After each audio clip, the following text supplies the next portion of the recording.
Okay, next chapter हमारा thermal properties of matter, ऊष्मीय गुणधर्म। तो इसमें देखो इंट्रोडक्शन में अपन सबसे पहले देखते हैं mode of vibration, normal mode and lattice vibration, क्योंकि इनकी डेफिनेशंस कई बार 1 मार्क में पूछी जाती है।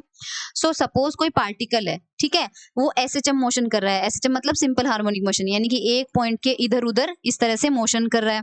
सो उसके मोशन की कोई ना कोई फ्रीक्वेंसी होगी। जाहिर सी बात है, किसी ना किसी फ्रीक्वेंसी से वो ऑसिलेट करेगा ना, किसी ना किसी आवृत्ति से। सो वो जो फ्रीक्वेंसी होती है उसे कहते हैं उसका मोड ऑफ वाइब्रेशन। जो भी उसकी ओमेगा होगा, फ्रीक्वेंसी होगी, उसी को हम कहते हैं मोड ऑफ वाइब्रेशन, या हिंदी में उसको बोलते हैं कंपन विधा। ठीक है, अगर ये जो फ्रीक्वेंसी होती है, ये फ्रीक्वेंसी होती है, ये किसी एक वेरिएबल का फंक्शन हो, सपोज एफ ऑफ एक्स है ना, अगर केवल किसी एक वेरिएबल का ही फंक्शन होती है तो हम इसी को बोलते हैं इसका नॉर्मल मोड।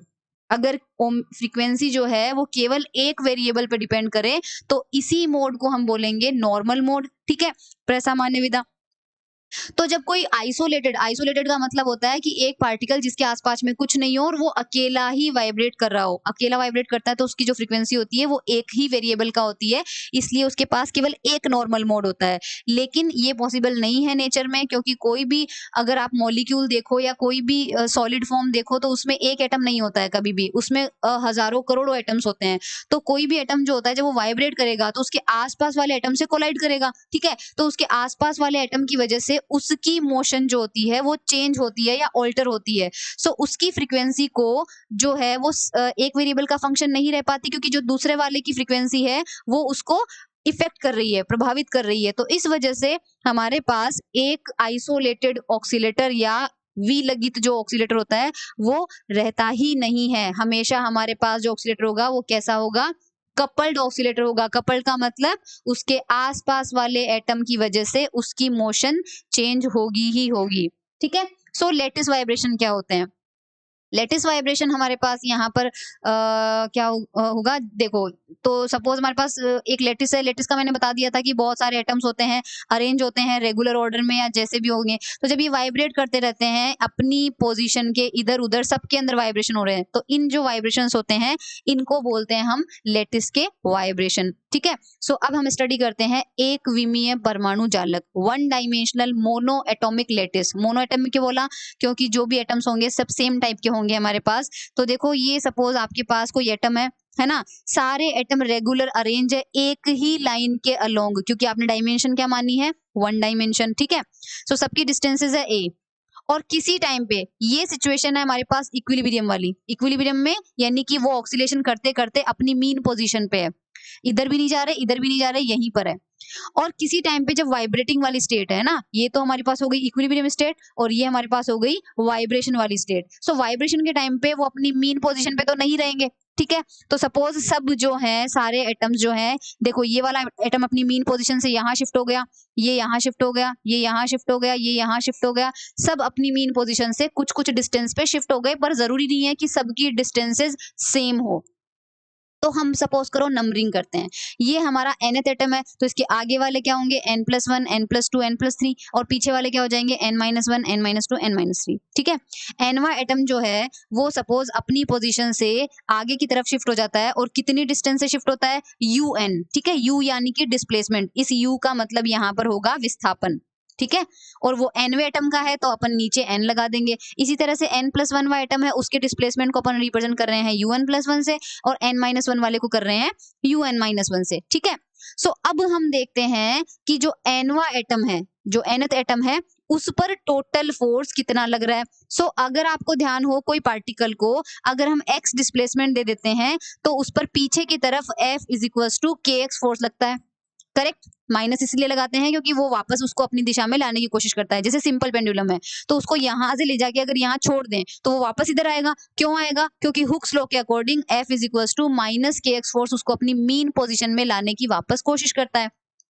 सो यहाँ पर जो nth एटम है, एक्चुअल में क्या होगा कि इधर वाला एटम तो उसको अपनी तरफ खींचेगा और इधर वाला एटम उसको अपनी तरफ खींचेगा। ठीक है, क्योंकि ऑब्वियसली मॉलिक्यूल्स है तो अट्रैक्शन फोर्सेस तो वहां पर है। तो नेट फोर्स जो है nth एटम पे वो कितना लगेगा? अब सबसे पहले इस n को और n+1 वाले को वापस डायग्राम बनाते हैं। देखो,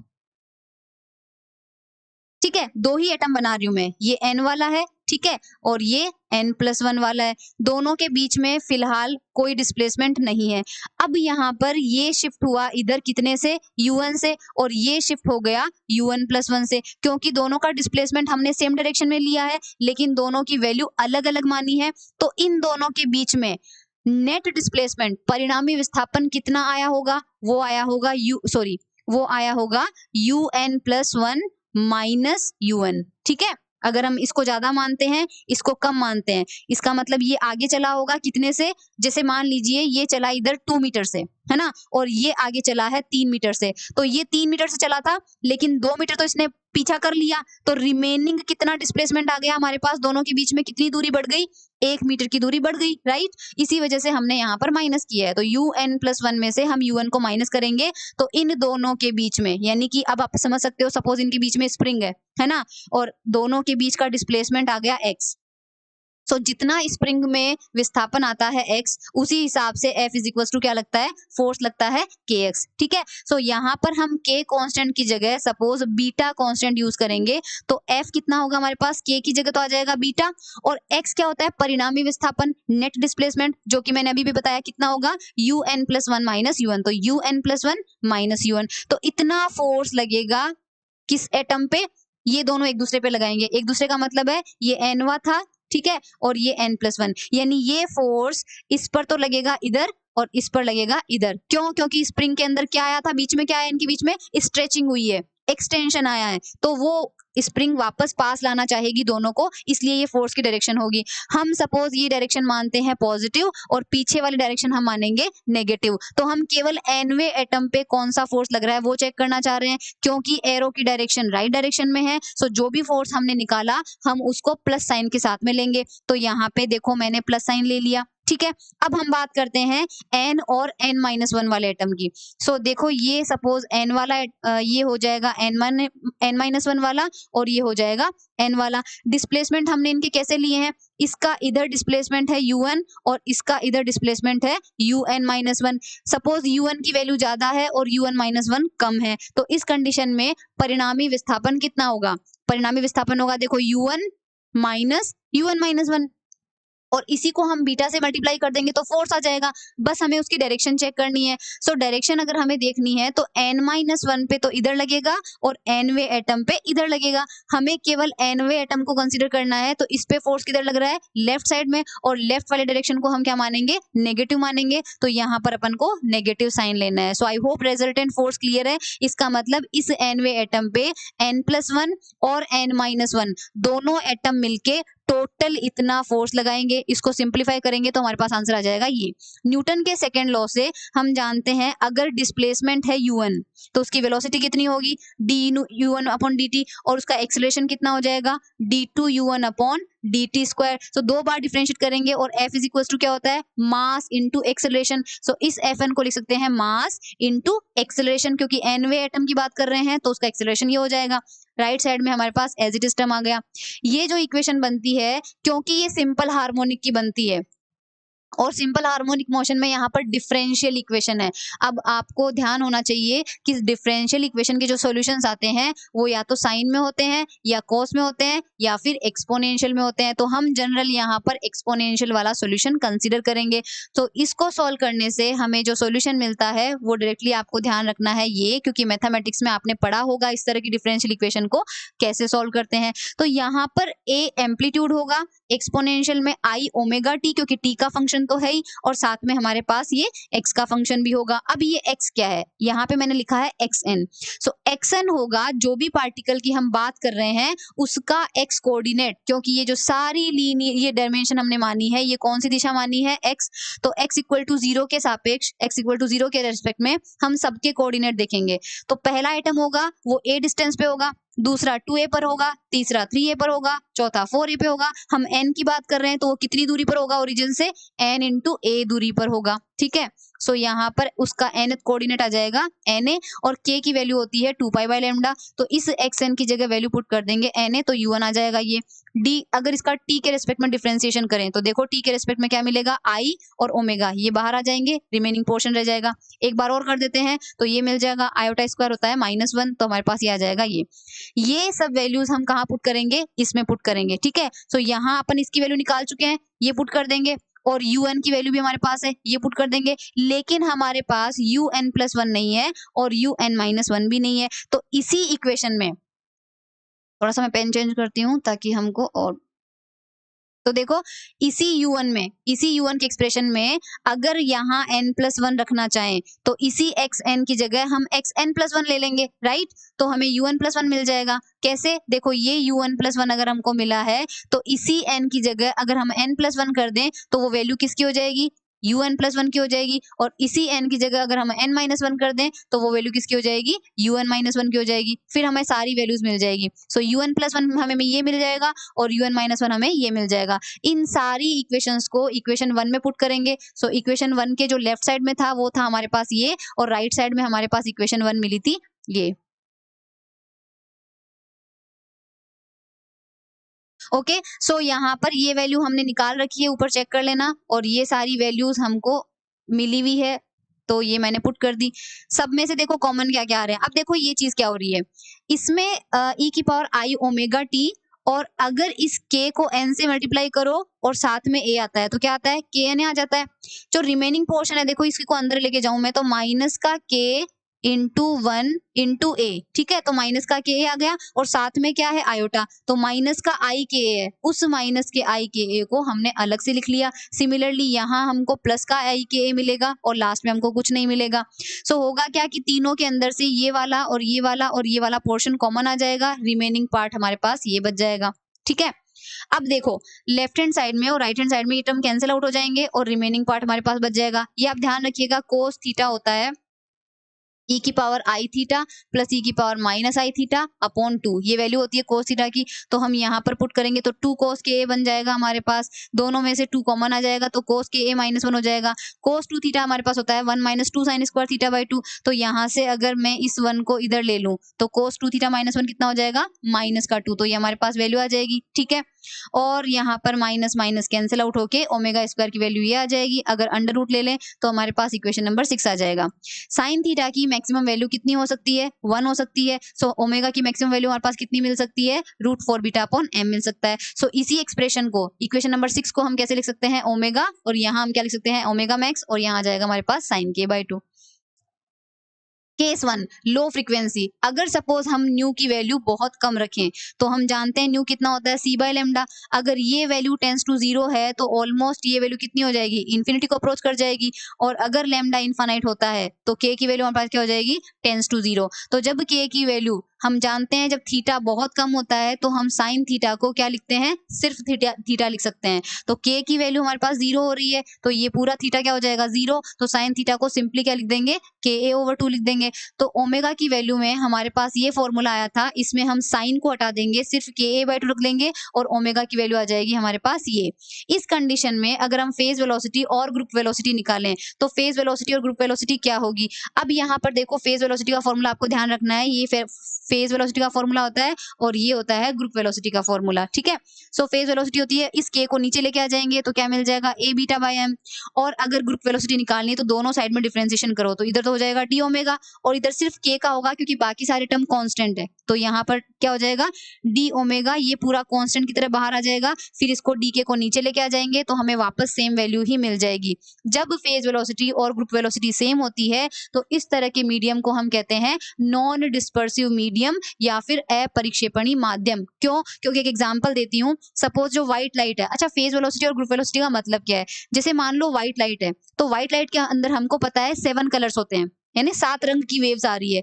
तो वो जो सातों वेव है तो इंडिविजुअल जो उनकी वेलोसिटी होती है ना उसको बोलते हैं फेज वेलोसिटी, सबकी फेज वेलोसिटी। और जो ग्रुप होता है, ग्रुप मतलब सातों मिलके जब व्हाइट कलर बन जाता है तो वो व्हाइट जिस वेलोसिटी से मूव करता है वो होती है ग्रुप वेलोसिटी। अब जब हवा में होते हैं, हवा में कोई मीडियम नहीं है ना, एयर है सिंपल, तो एयर में तो क्या हो जाता है, VP is equals to VG हो जाता है, यानी सबकी जो वेलोसिटी है इंडिविजुअल वो सब सेम वेलोसिटी से चलते हैं, इसलिए सब साथ साथ में चलते हैं। साथ साथ में चलने की वजह से कलर हमेशा हमें व्हाइट दिखाई देता है। लेकिन अगर प्रिज्म की बात करें तो प्रिज्म का कुछ ना कुछ रिफ्लेक्टिव इंडेक्स होता है। तो प्रिज्म में घुसते ही जो 7 कलर्स होते हैं वो अलग अलग स्पीड से, यानी सबकी वेलोसिटी चेंज हो जाती है, VP1 VP2 VP3। तो क्या होता है, कोई पहले निकल जाता है, कोई कलर बाद में निकलता है। इस वजह से प्रिज्म के अंदर हमें 7 कलर्स अलग अलग दिखाई देते हैं, क्योंकि उस वक्त उनकी फेज वेलोसिटी और ग्रुप वेलोसिटी सेम नहीं होती है, जबकि एयर में ये सेम होती है। तो एयर को हम कह सकते हैं नॉन डिस्पर्सिव, लेकिन प्रिज्म को हम क्या कहेंगे, डिस्पर्सिव। सो यहाँ ये मीनिंग है इस चीज का, ठीक है। तो यहाँ अपन जो स्टडी कर रहे हैं बेसिकली वो क्या है, अपन स्टडी कर रहे हैं कि जो हमारे पास एटम्स हैं जब वो वाइब्रेट करते हैं, तो आप जानते हो कि जब भी वाइब्रेशन होता है तो वेव्स जनरेट होती है ना, वो वेव जनरेट होती है, तो बहुत सारी वेव जनरेट हो रही है। तो यहाँ पर हम उन्हीं वेव के बारे में बात कर रहे हैं जो कि वाइब्रेशन की वजह से जनरेट हुई है। उनकी इंडिविजुअल वेलोसिटी ये होगी और उनकी ग्रुप वेलोसिटी इतनी होगी। इस कंडीशन में लो फ्रीक्वेंसी पर हमारे पास क्या होगा, मीडियम किस तरह से बिहेव करेगा, नॉन डिस्पर्सिव। मीडियम का मतलब जो लैटिस हमने लिया है, जिसके एटम हमने लिए हैं, वो नॉन डिस्पर्सिव होगा।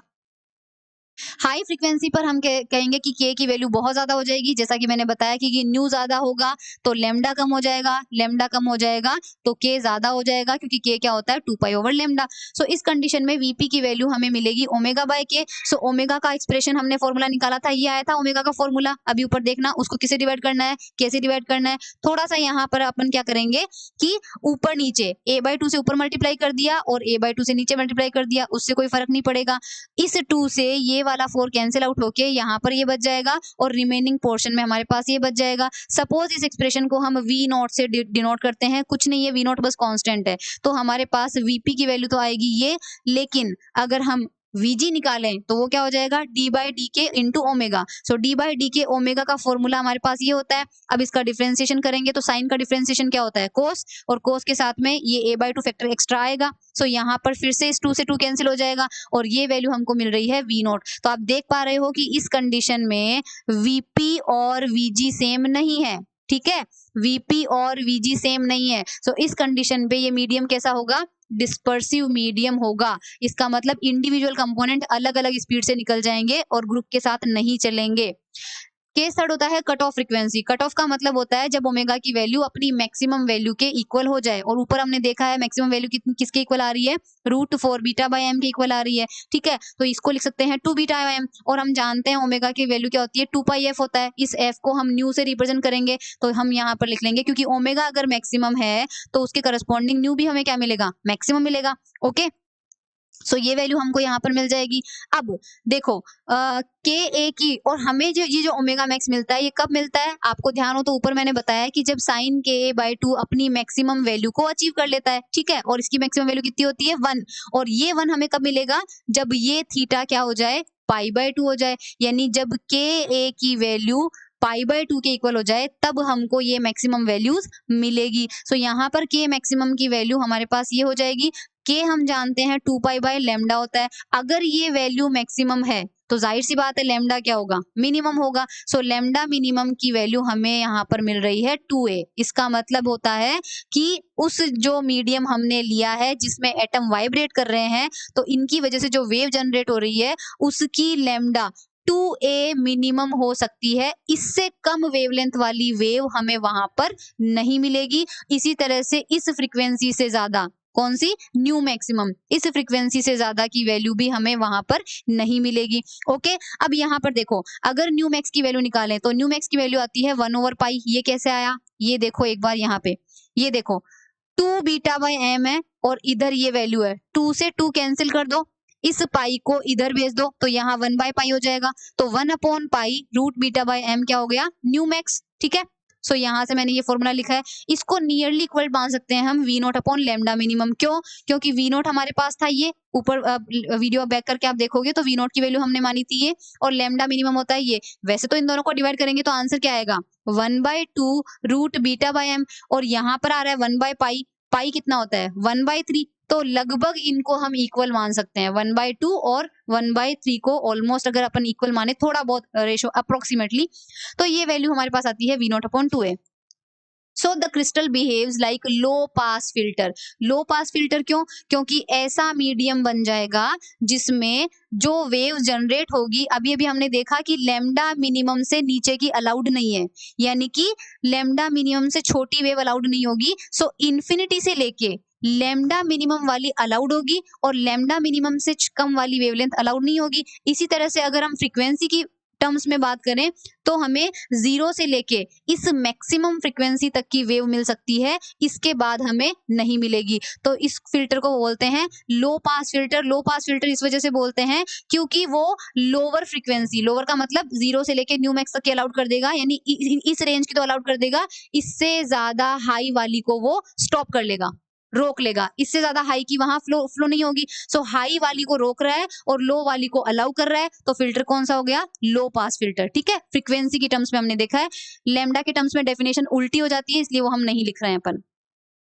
अब देखो यहाँ एक और टर्म डिफाइन होता है, ब्रिलुआ जोन। इंपॉर्टेंट चीज है, के की वैल्यू को अगर हम रिप्लेस करते हैं के प्लस माइनस 2πm/a से, विच इज km, तो होगा क्या? ओमेगा का एक्सप्रेशन हमें ये मिला था, के की जगह हमें क्या रखना है? km रखना है, तो के की जगह हमने रख दिया km। अब km की वैल्यू पुट करते हैं, km की वैल्यू ये पुट कर दी, a/2 को अंदर ले लो तो हमारे पास ये आ जाएगा। यहाँ आपको मिल रहा है साइन के a/2 प्लस माइनस m पाई, तो आपको पता होगा कि sine pi plus minus theta आपके पास वापस क्या आता है? साइन थीटा ही आ जाता है। माइनस होगा तो माइनस आ जाएगा, प्लस होगा तो प्लस आ जाएगा। ठीक है, सो वापस आपके पास प्लस माइनस साइन थीटा मिल रहा है, यानी कि सेम चीज आपको वापस फ्रीक्वेंसी वही मिल गई, विद पॉजिटिव नेगेटिव साइन आपको मिल गई।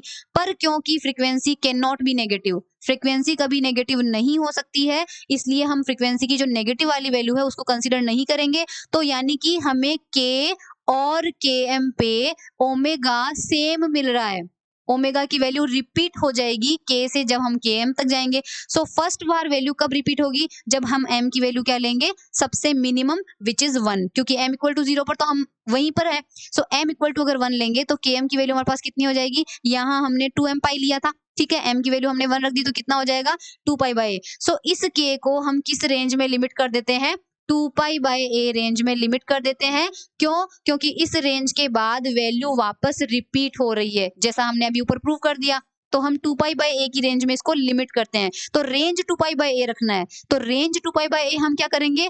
ओरिजिन के दोनों साइड रखेंगे, दोनों का मिला के हमारे पास रेंज क्या होनी चाहिए? 2π/a होनी चाहिए। सो अगर के को प्लस π/a और माइनस π/a के बीच में लिमिट करते हैं तो टोटल रेंज कितनी हो जाएगी? 2π/a हो जाएगी। इस रीजन को बोलते हैं फर्स्ट ब्रिलुआ जोन। ठीक है, जोन का रीजन समझ में आ गया, क्योंकि इस जोन के बाद में वापस वैल्यूज हमें रिपीट होती हुई दिखाई देती है।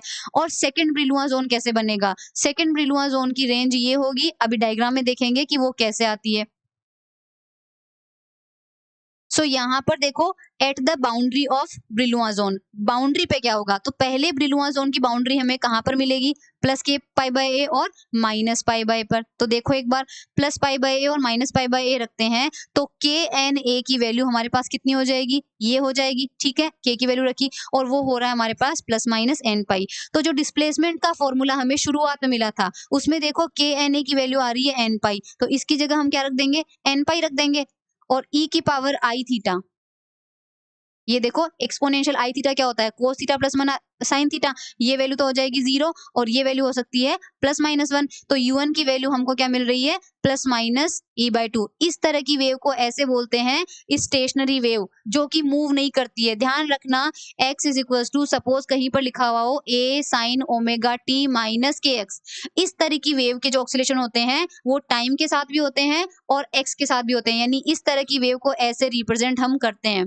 ठीक है, जिसमें जो ऑसिलेशंस हो रहे हैं वो टाइम के साथ आगे बढ़ते हैं। अगर इसमें kx वाले पार्ट को हटा दिया जाए, सिर्फ टाइम का हो, इसका मतलब है उस वेव में टाइम के साथ ऑसिलेशंस हो रहे हैं, पर वो वेव x की दिशा में आगे नहीं बढ़ रही है, क्योंकि x का कोऑर्डिनेट है ही नहीं वहां पे। करेक्ट, सो x में आगे वो नहीं बढ़ेगी, केवल वो जहां पर है वो वहीं ऑसिलेट करती रहेगी। इसी तरह की वेव को बोलते हैं स्टेशनरी वेव। तो आप देख पा रहे हो कि बाउंड्री पे जाके वेव क्या हो गई? रुक गई।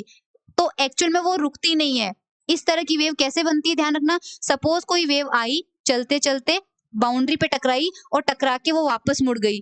तो हर जगह जब वो वापस मुड़ती है तो इन दोनों वेव का क्या होता है, सुपरपोजिशन होता है, ठीक है, अध्यारोपण होता है, और इन दोनों की वजह से जो वेव बनती है वो हमेशा स्टेशनरी वेव बनती है, क्योंकि जो जाने वाली वेव है आने वाली उसको पूरी कवर कर लेती है, तो दोनों मिलके वहीं रुक जाती है, मूव नहीं करती, ठीक है। सो यहाँ पर एक्चुअल में क्या हो रहा है, इसका मतलब ब्रिलुआ जोन जो हमने देखा था वो बाउंड्री है जहां पर वेव टकराएगी और रिफ्लेक्ट होके वापस आ जाएगी। तो इस तरह का रिफ्लेक्शन को हम बोलते हैं ब्रेग रिफ्लेक्शन। अब इसको नाम ऐसा क्यों दिया तो देखते हैं।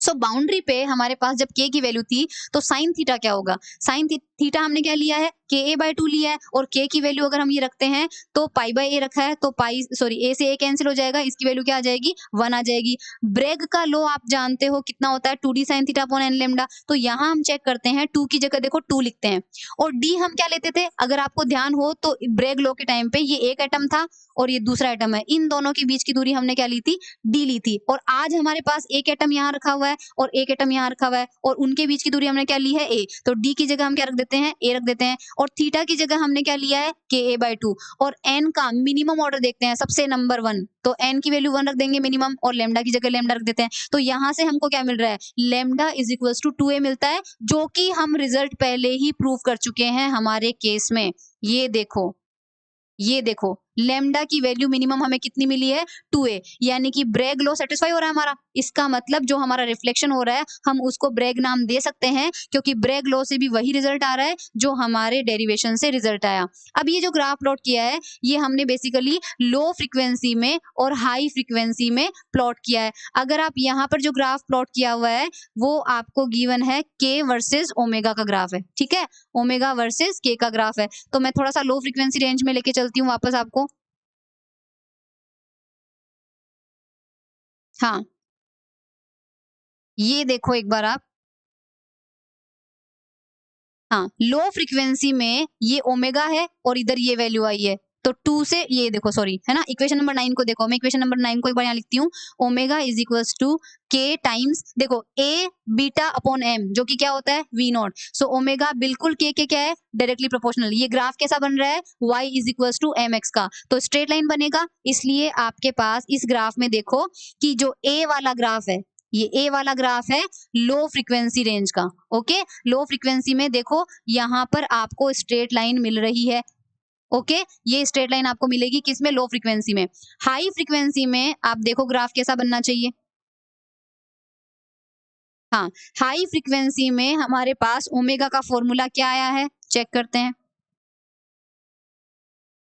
कुछ भी नहीं चेंज होगा, हाई फ्रीक्वेंसी में हमको क्या रखना पड़ेगा, यही रखना पड़ेगा, omega is equals to root beta upon M sine ka/2 का ग्राफ रखना पड़ेगा। तो ओमेगा वर्सेस के का ग्राफ कैसा है, ओमेगा प्रोपोर्शनल टू साइन के, तो साइन थीटा का जो ग्राफ होता है वही अपन को यहाँ पर बनाना है। तो देखो सिंपल साइन थीटा वाला ग्राफ है, लेकिन दूसरा वाला पोर्शन नीचे आना चाहिए, बट मैंने कहा था कि फ्रीक्वेंसी कभी नेगेटिव नहीं हो सकती, इसलिए उस वाले ग्राफ को भी हमने कहाँ बना लिया, ऊपर बना लिया। तो ये जो कर्व वाला ग्राफ है ये तो हाई फ्रीक्वेंसी वाला है, बी वाला ग्राफ मतलब हाई फ्रीक्वेंसी, और ए वाला आपका हो गया लो फ्रीक्वेंसी, ओके। सो ये दोनों ग्राफ इस तरह से बने हुए हैं। ब्रिलुआ जोन की बाउंड्री के लिए देखो, फर्स्ट ब्रिलुआ जोन मैंने बताया था -π/a से +π/a, तो आप अगर ध्यान से देखो तो -π/a से +π/a तक का आपको ग्राफ ये मिला है, और आप चेक करो आगे यही ग्राफ रिपीट हो रहा है, ये और ये देखो वापस रिपीट हो गया ना, सेम ग्राफ, ये वाला ग्राफ और ये वाला ग्राफ बिल्कुल सेम है, तो रिपीट हो रही है वैल्यूज हमारे पास, है ना।